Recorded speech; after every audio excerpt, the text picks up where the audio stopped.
वित्त मंत्री निर्मला सीतारमण ने देश का आम बजट 2025 पेश कर दिया है। आम जनता से लेकर कॉरपोरेट जगत को भी इस बजट का इंतजार था। बजट में इस बार सरकार की तरफ से महंगाई और टैक्स के साथ साथ मिडिल क्लास के लिए कई बड़े ऐलान किए गए। वहीं बिहार विधानसभा चुनाव से पहले बजट में वित्त मंत्री निर्मला सीतारमण ने राज्य के लिए छप्पर फाड़ ऐलान किया है। मखाना बोर्ड बनाने से लेकर पटना एयरपोर्ट को और ज्यादा डेवलप करने तक निर्मला सीतारमण ने कई ऐसे ऐलान किए हैं जिससे सीधा फायदा बिहार को होने वाला है। बिहार पर विशेष ध्यान देते हुए वित्त मंत्री ने बिहार में मखाना की खेती कर रहे किसानों के लिए मखाना बोर्ड बनाने का ऐलान किया है। बोर्ड मखाना किसानों को सहायता और ट्रेनिंग सहायता देगा और ये तय करने के लिए भी काम करेगा कि उन्हें सभी सरकारी योजनाओं का लाभ मिले। मखाना बोर्ड के गठन से बिहार के किसानों को मखाने की खेती में मदद मिलेगी। इससे उनकी आय बढ़ेगी और रोजगार के नए अवसर भी पैदा होंगे। बता दें कि बिहार के दरभंगा, मधुबनी, समस्तीपुर, सुपौल, सीतामढ़ी जिलों में मखाना की पैदावार की जाती है। वित्त मंत्री निर्मला सीतारमण ने बिहार में एयरपोर्ट सेवाओं में विस्तार करने की घोषणा की है। वित्त मंत्री ने कहा कि उड़ान स्कीम के तहत देश के 120 नए स्थानों को एयर सेवा से जोड़ा जाएगा। वित्त मंत्री बिहार में विमान सेवाओं के विस्तार के लिए ग्रीन फील्ड एयरपोर्ट बनाने की घोषणा की। इसके अलावा निर्मला सीतारमण ने पटना एयरपोर्ट की क्षमता को बढ़ाने की भी घोषणा की। साथ ही बीहटा में ब्राउन फील्ड एयरपोर्ट बनाने का भी ऐलान किया।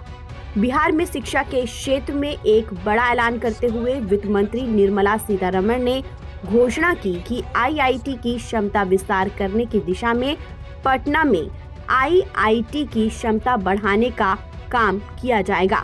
इसके तहत देश में 5 आईआईटी में अतिरिक्त 6,500 छात्रों को एडजस्ट करने के लिए बुनियादी ढांचे को जोड़ा जाएगा। साथ ही वित्त मंत्री ने बिहार में राष्ट्रीय खाद्य प्रौद्योगिकी उद्यमिता और प्रबंधन संस्थान की स्थापना करने की भी घोषणा की।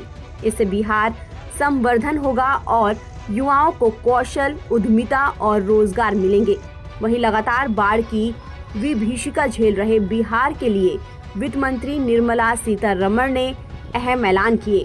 वित्त मंत्री ने कहा कि पश्चिमी कोशी नहर ERM परियोजना के लिए वित्तीय सहायता प्रदान की जाएगी, जिससे बिहार के मिथिलांचल क्षेत्र में 50,000 हेक्टेयर से ज्यादा भूमि पर खेती करने वाले बड़ी संख्या में किसानों को लाभ मिलेगा। वित्त मंत्री निर्मला सीतारमण ने बिहार की जनता के लिए कई बड़े ऐलान किए। वहीं बिहार के विपक्ष ने क्या कुछ कहा, सुनिए। थोड़ा गूगल करिए, मखाना बोर्ड था या नहीं था, गूगल करिएगा, स्पष्ट हो जाएगा।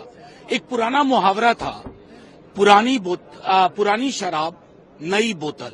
ये शराब भी पुरानी, बोतल भी पुरानी और बेहद ही चिमचिमा टाइप रैपर नया लगाया गया। बिहार पर बात नहीं होती है।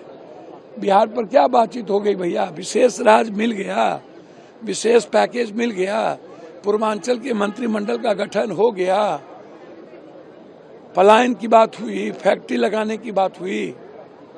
अब कब आपने कोसी कैनाल की बात की थी, फिर चौथे बार कर लिया।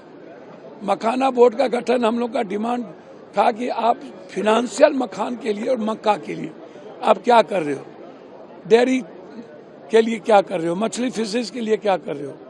तो इस पर विस्तारित करेंगे, ऐसा करेंगे, ऐसा होगा, कब होगा? बिहार में अब एक और निफ्टम खुलने जा रहा है, ये हम लोग के लिए खुशी की बात है। और साथ ही में मखाना जो कि पुनः फूड प्रोसेसिंग में ही आता है और उसका सबसे ज्यादा उत्पादन बिहार में होता है, उसका मखाना बोर्ड बनाने का जो जिक्र किया गया है, उसके लिए भी मैं बिहारियों की तरफ से माननीय वित्त मंत्री जी का विशेष तौर पर मैं धन्यवाद कहूंगा।